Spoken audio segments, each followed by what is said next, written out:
Olha só, tem uma nova regra no Brasil que vai mudar e muito a forma como as empresas precisam lidar com a saúde mental no ambiente de trabalho. Hoje, a gente vai mergulhar nessa mudança para entender o que ela significa na prática, tanto para as empresas quanto para as equipes. Para a gente ter uma ideia do tamanho do problema, vamos começar com um número global que é francamente impressionante. Segundo a OMS e a OIT, todo ano o mundo perde 12 bilhões de dias de trabalho por causa de depressão e ansiedade. Imagina só o que isso significa. Projetos que não andam, ideias que se perdem e, claro, vidas que são profundamente afetadas. E em dinheiro, quanto isso custa? Bom, a conta chega a quase US$ 1 trilhão. É isso que a economia global perde todo santo ano por causa dessa queda de produtividade. Isso deixa bem claro que saúde mental não é um detalhe, né? É um pilar para a economia funcionar bem. Tá, mas e aqui no Brasil? Como é que fica essa história? Os dados de 2022 mostram uma coisa bem interessante. A dor nas costas lidera os afastamentos, isso é fato. Mas olha o que acontece quando a gente soma os transtornos mentais. Ansiedade, depressão, estresse. Juntos, eles viram a segunda maior causa de adoecimento no trabalho. Estamos falando de mais de 8% de todos os casos. Para a gente entender isso tudo direitinho, nosso roteiro vai ser o seguinte: vamos passar pelo tamanho do problema, entender a nova regra, definir o que são os riscos psicossociais, ver o passo a passo da gestão, analisar um exemplo prático e, para fechar, falar sobre os direitos e deveres de todo mundo. Então vamos lá, para a grande virada de chave. A partir de maio de 2025, a norma regulamentadora número 1, a famosa NR1, vai exigir uma postura completamente nova das empresas. O foco agora é total na segurança-saúde no trabalho, com uma atenção inédita para a saúde mental. E aqui está o pulo do gato. Cuidar dos riscos psicossociais deixa de ser só uma boa prática e vira obrigação por lei.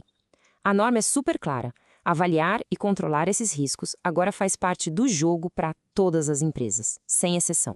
E atenção a este ponto que é crucial. O foco aqui não é a vida pessoal do colaborador, tá? A lupa da lei está sobre como o trabalho é desenhado, organizado e gerenciado. Ou seja, o problema que precisa ser corrigido está no sistema, na estrutura do trabalho e não na pessoa. Certo, mas o que a lei quer dizer exatamente com riscos psicossociais? Vamos definir o que são esses perigos que muitas vezes a gente não consegue enxergar. Essa aqui é a definição oficial. Basicamente, são perigos que nascem da forma como o trabalho é feito e que podem causar não só estresse, burnout ou depressão, mas também problemas físicos, como a DORT, que são as lesões por esforço repetitivo. A norma está reconhecendo com todas as letras que a saúde da mente e a do corpo andam juntas. Para ficar mais concreto, dá uma olhada nesta tabela. Ela mostra a ligação direta entre uma condição de trabalho e o prejuízo para a saúde. Carga de trabalho excessiva não causa só estresse, pode levar a uma lesão física. Falta de reconhecimento não é só desmotivante, pode virar um transtorno mental. É exatamente disso que a norma está falando. Ok, agora que a gente já entendeu o que são esses riscos, vem a pergunta de US$ 1 milhão. Como agir? Na prática, como uma empresa pode começar a gerenciar tudo isso e ficar em dia com a nova lei? O Guia Oficial do Governo sugere começar por aqui, com 4 passos para preparar o terreno. Primeiro, buscar ajuda de especialistas se a empresa não tiver esse conhecimento internamente. Segundo, e este é fundamental, envolver todo mundo no processo. Terceiro, deixar claro quem é responsável pelo quê.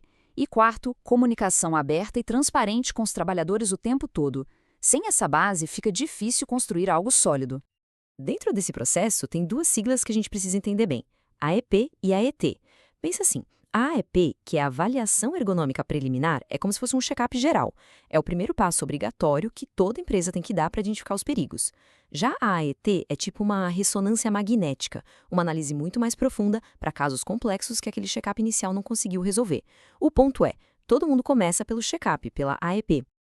Bom, a teoria ajuda, mas nada como um exemplo prático para tudo fazer sentido, né? Vamos dar uma olhada num caso hipotético, que veio do próprio Guia Oficial, para entender como essa engrenagem toda funciona na vida real. O cenário é bem familiar para muita gente, né? Um escritório pequeno, aquela pressão constante por prazos, gente fazendo hora extra com frequência, pulando o almoço para conseguir entregar tudo. É um ambiente perfeito para esses riscos psicossociais aparecerem. Aí, depois de observar o dia a dia e conversar com a equipe, a avaliação chega a um diagnóstico claro. O perigo identificado foi o excesso de demandas, ou, em bom português, sobrecarga. Dar nome ao problema é o primeiro passo para começar a resolver. E a partir do diagnóstico, vêm as soluções. Agora, repara que interessante. As propostas não são aulas de como gerenciar o estresse para os funcionários. O foco é na organização do trabalho. É sobre criar um sistema para priorizar tarefas, dar mais autonomia, garantir pausas de verdade e, quem sabe, até contratar mais gente. A lógica é consertar o ambiente e não tentar consertar o trabalhador. Chegando aqui na nossa reta final, é fundamental lembrar de uma coisa. A saúde mental no trabalho é uma responsabilidade compartilhada. Não está tudo nas costas da empresa, não. A própria NR1 deixa isso muito claro. De um lado, o empregador tem que informar, prevenir, investigar. Do outro, o trabalhador tem que seguir as regras, colaborar e fazer os exames de saúde. É uma parceria, onde cada lado tem seu papel. E se tiver uma única ideia para a gente guardar de toda essa análise que seja esta: o objetivo disso tudo não é fazer um diagnóstico da saúde mental de cada funcionário. O objetivo é colocar uma lupa gigante sobre as condições de trabalho, sobre a organização da empresa, para encontrar e consertar as falhas que podem adoecer as pessoas. Com essa nova regra cada vez mais perto, a pergunta que fica no ar é essa: as organizações estão realmente preparadas para essa nova realidade? Porque se preparar não é só sobre cumprir a lei, é sobre construir ambientes de trabalho que sejam mais saudáveis, mais produtivos e, acima de tudo, mais humanos.